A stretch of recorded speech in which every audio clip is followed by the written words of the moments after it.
Bonjour, je suis Véronique Liès, je suis diététicienne, nutritionniste et spécialisée entre autres en microbiote et en nutrition du sportif.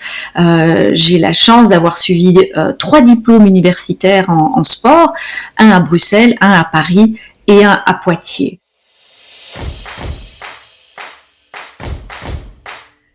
Nous avons, je peux vous le dire, en tant que nutritionniste, clairement du pain sur la planche, car les sportifs, contrairement à ce qu'on pourrait croire, n'ont pas tous une alimentation optimale. Et même parfois c'est une vraie catastrophe.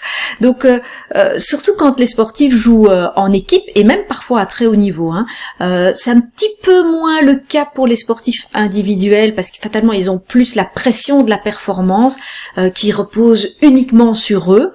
Et donc il y a beaucoup de raisons qui expliquent pourquoi l'alimentation du sportif n'est pas toujours appropriée. Alors vous avez des raisons plutôt commerciales, quand il y a des sponsors qui sont là et donc le sportif va consommer les produits qui ne sont pas spécialement adaptés pour lui. Vous avez évidemment les sportifs de haut niveau qui pratiquent des grandes compétitions et qui vont voyager, se déplacer et qui n'ont pas toujours le choix par rapport à leur alimentation.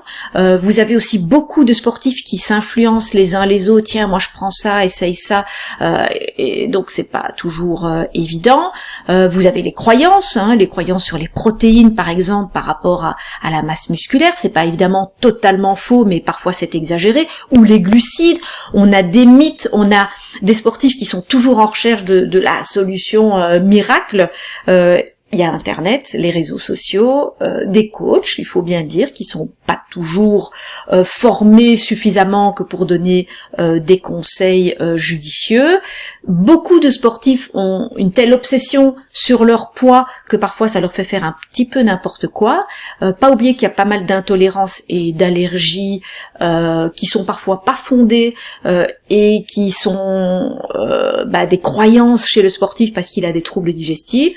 Il y a beaucoup de sportifs qui excluent des catégories d'aliments entières. Bref, beaucoup de raisons qui expliquent pourquoi l'alimentation du sportif, c'est loin d'être parfait.